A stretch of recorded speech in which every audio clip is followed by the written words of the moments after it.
Our first speaker today will be Gary Greenebaum. He's the U.S. Director of the Department of Interreligious Affairs for the American Jewish Committee.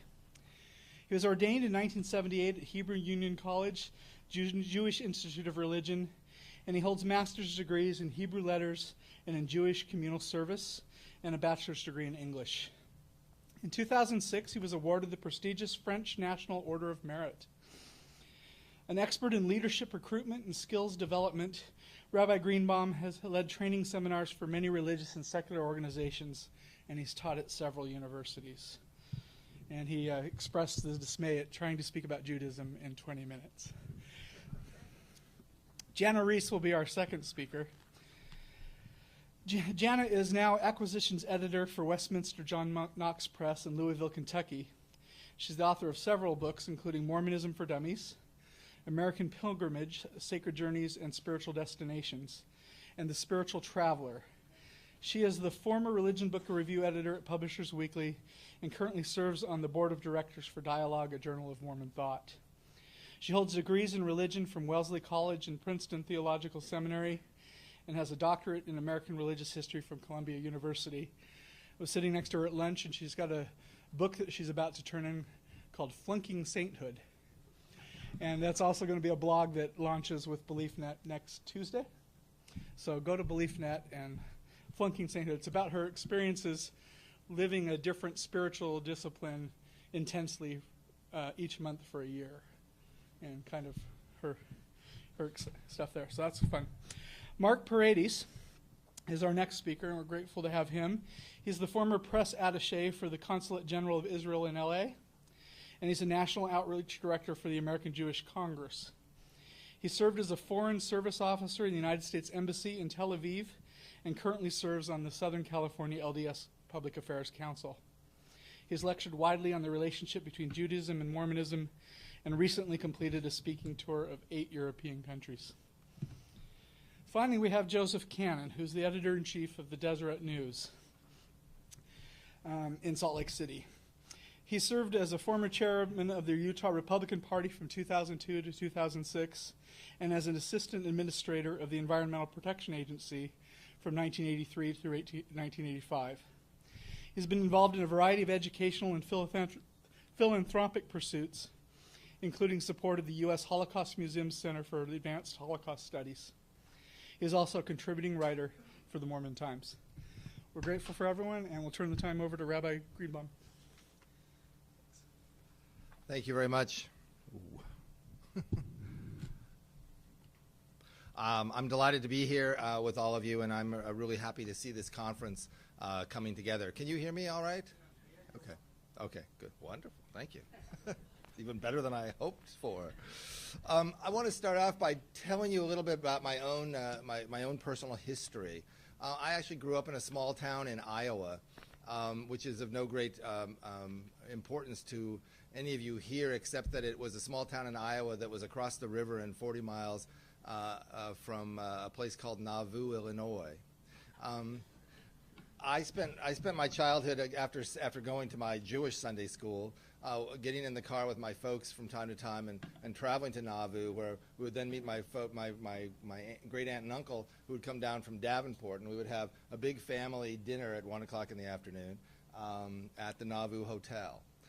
So it's really by way of telling you that and everything that you know about Nauvoo in recent times in terms of a new temple and all that. That's not part of my past, but what is part of my past is growing up as a Jewish child in the Midwest in a small city, 30,000 people, traveling to this little tiny place, Nauvoo, Illinois, and knowing some of the history of Nauvoo, because you just did. It was just part of what was going on, and having friends in my small town who were Methodists, of course, Presbyterians, of course, the big Catholic church up the hill, but also Mormons. There were little Mormon friends that I had as a kid growing up, and somehow it was connected to Nauvoo. And somehow, when I grew up, became a rabbi, and ended up working with the American Jewish Committee, when the thought about making some connections with the Church of Jesus Christ of Latter-day Saints came to mind, I think it was I met it without a sense of alienation and who are these people and where did this all come from, but sort of a comfort level that could actually put the Gillilands out of business.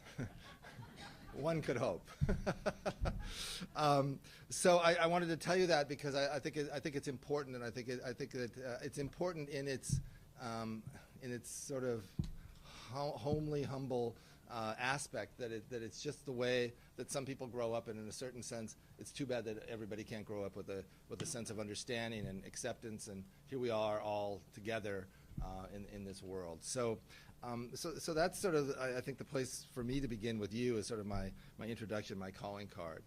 I want to take on a little bit of the question of the whole idea of interreligious affairs and interreligious work. My organization, American Jewish Committee, has been involved in interreligious affairs as long as anybody in the Jewish community.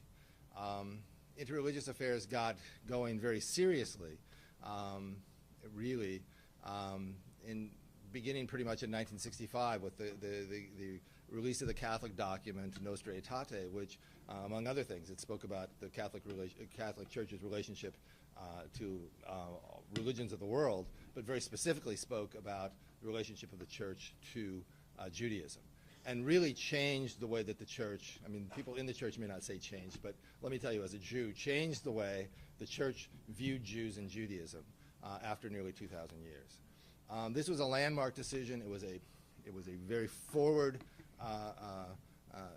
seeing and reaching decision. It took, by the way, the Protestant churches till the 1980s to produce anything that even began to approach the Nostra Aetate statement with regard to the Jews. Jews were no longer guilty of deicide. The Jewish, well, this is now controversial, but there's let me put this right, the Jewish covenant, yes, specifically says the Jewish covenant is still in force for the Jews. It has not been abdicated. So things like that are very, very important. That really started, in a way, I think, that document, that statement, started for a lot of ecumenism among Christians, and certainly interreligious dialogue and work between Jews and other people of other non-Christian background and the Catholic Church. And I think it's, by the way, worthwhile for this church, for the LDS Church, to go back and look at how things got going, because you're at an interesting crossroads in your own evolution and your own history, I think. It was, there was a little timidity in the early days when the first new groups were starting to come together after 1965 between Catholics and Jews.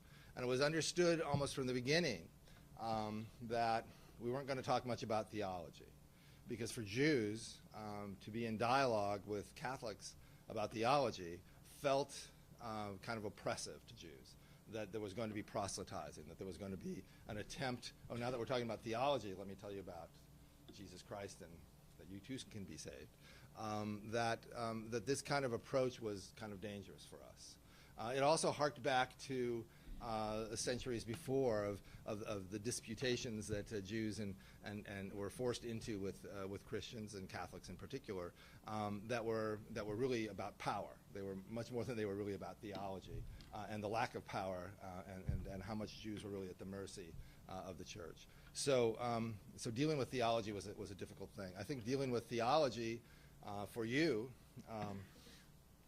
is not as in the same way reminiscent of a power imbalance, but really is something that you need to think about. I don't want to disagree exactly with Elder Porter, because I think there is an issue for everyone when you come into dialogue between religions.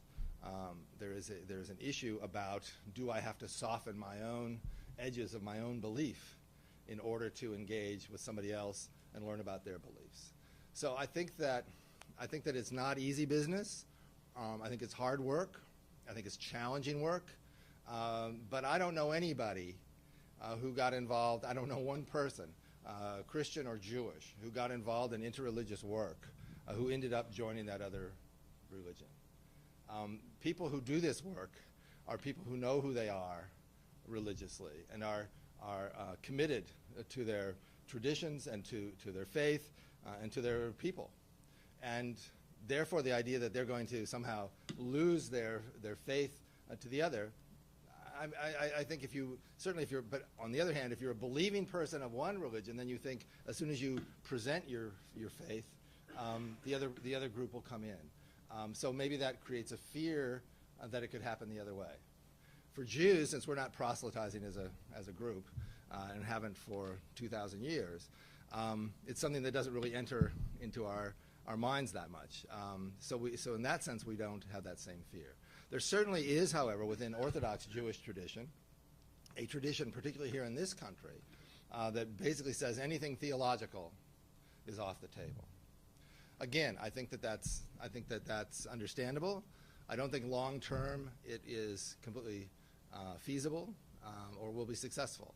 So I think it's important to consider other approaches, some that would include theology. So when I took a group of American Jewish Committee leaders to Salt Lake City several years ago, first meeting between at least our organization, as far as I know of any Jewish organization, between a Jewish organization and the first presidency of the church, we went and during the course of our time there, we were there for 2.5 days.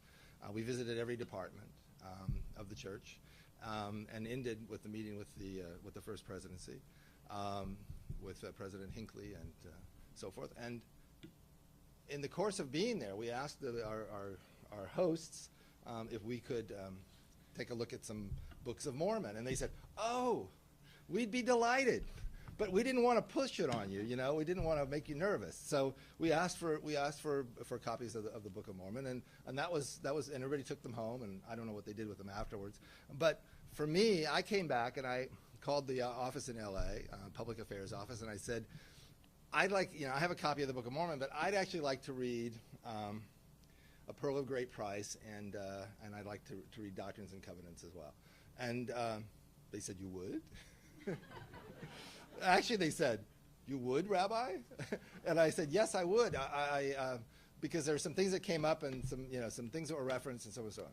So I now am the proud owner. I almost brought it. I probably should have. I'm the proud owner of one volume that has leather bound Book of Mormon and the other 2 books. And on the front in gold it says Rabbi Gary Greenebaum. I don't think there are too many of those around. But I'm a proud owner of it, and I actually read it, and I read it partly because I want to know what you think.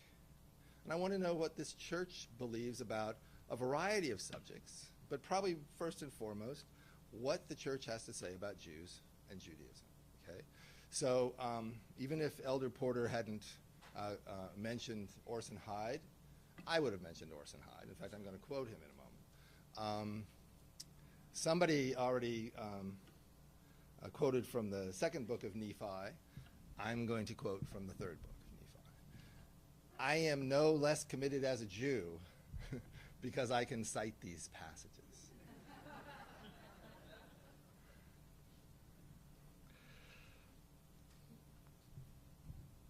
There is something about, I was talking to some people about this right before lunch. There is something about the church and its interreligious affairs, which it doesn't have a Department of Interreligious Affairs. This is part of public affairs in the church. And it's because, and I get this, believe me, nobody in the room who gets it better than I do, except I see one other Jew in the room, but he gets it as well as I do. Rabbi Diamond gets it. And that is that there's a piece of interreligious work for us as Jews that is defensive. That is, as the Gillilands sort of pointed out through their remarks, that exists because you believe, as we believe, if you know us, if you see us truly, you won't be afraid of us, you won't hate us, you won't say ugly things about us. And so it exists even today in your world in public affairs.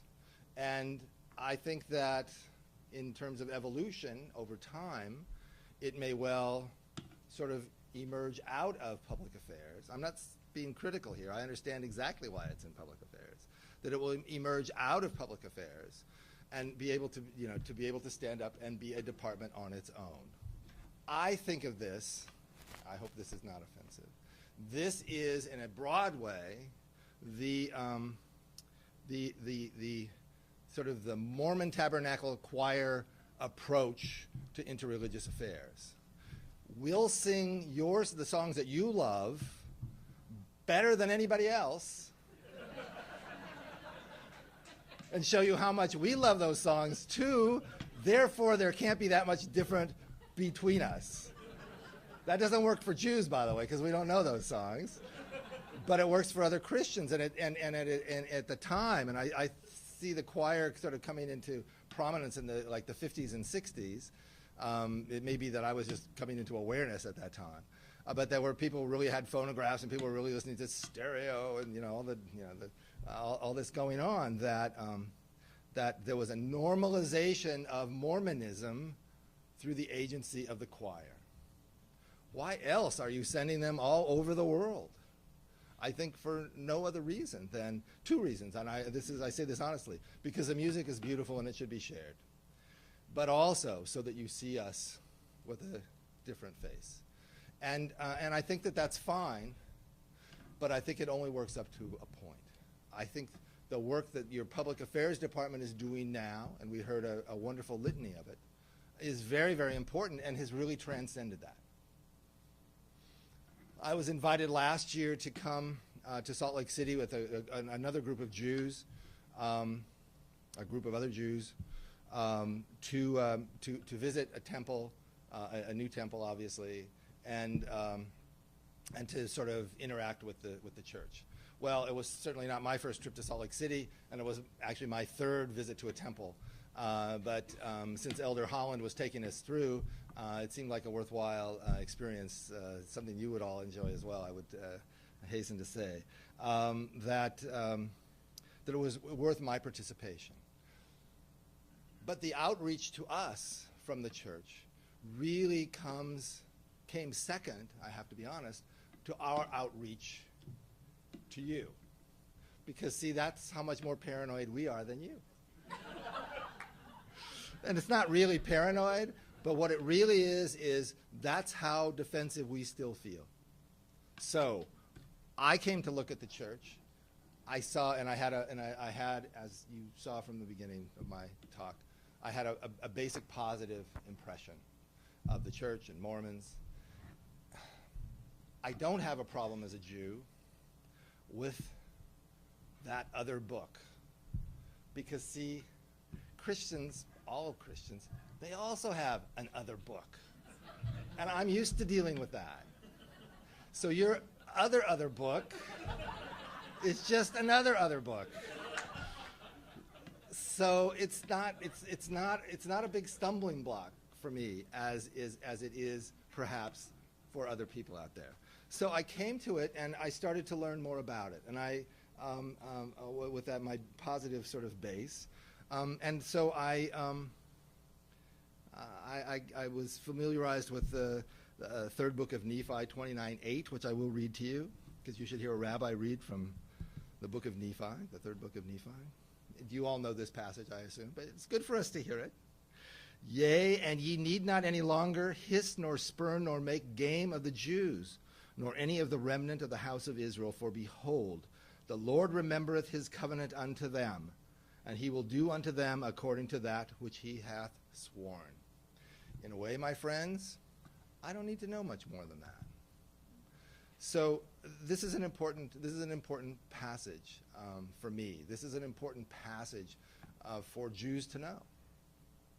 And then, as time went on, I learned about. When I took the group to Salt Lake City, we were in a professor's. Actually, we went to Provo. We went to the university, and we were talking to a professor. And there's this picture on the wall of a fellow who's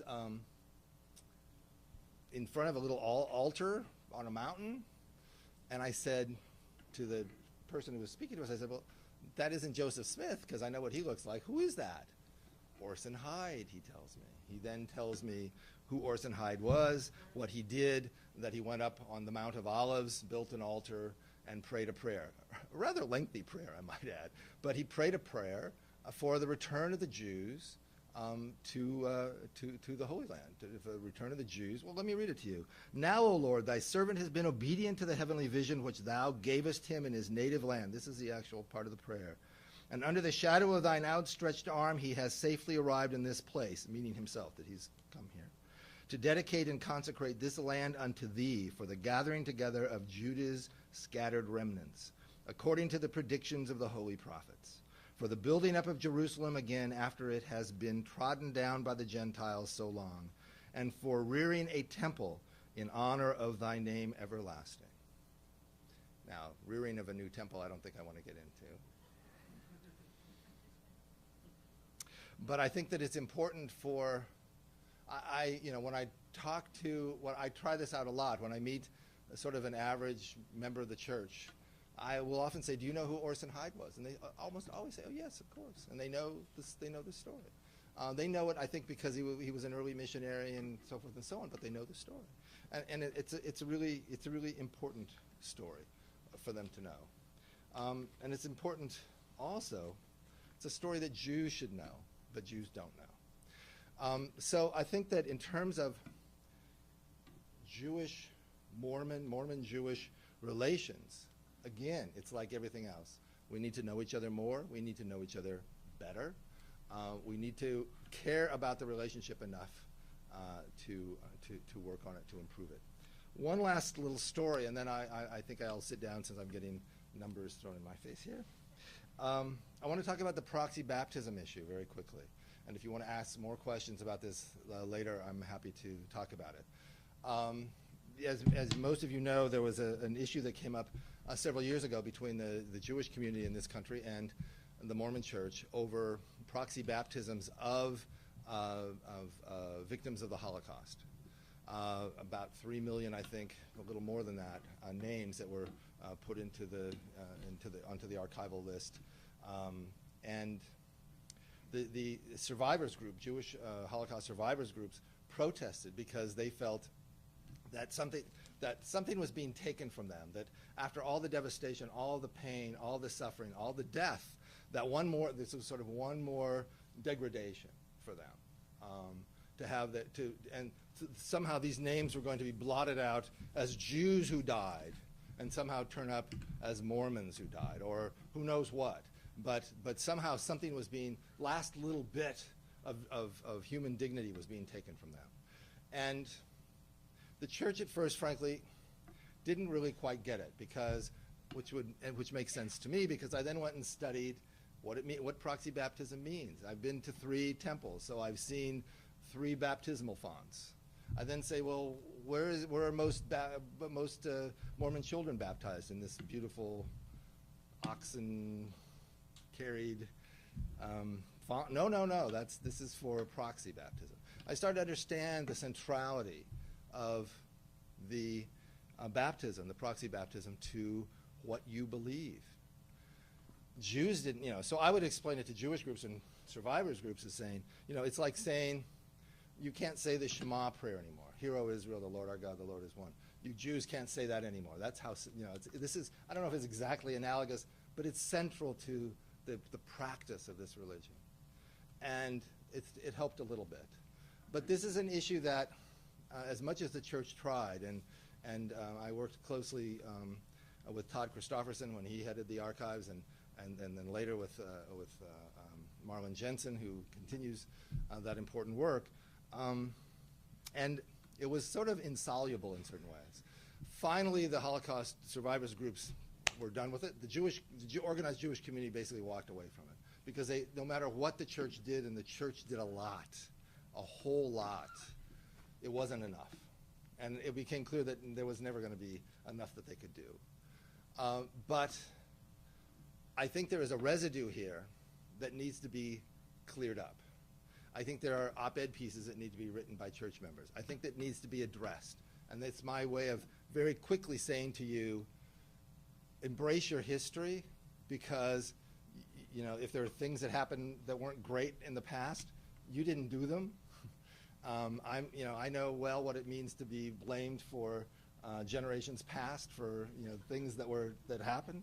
So you have a right to say, this isn't me. and you have a right to explain what proxy baptism is about. But I have to tell you, in that whole controversy, I was doing more explaining of what proxy baptism actually meant than anybody in the church. Now, I had a voice and an audience to do it, but it's important that you understand that too. You are partly misunderstood because your faith and your practices are not known and not understood. It's not about being less open. It's not about kind of sculpting the past.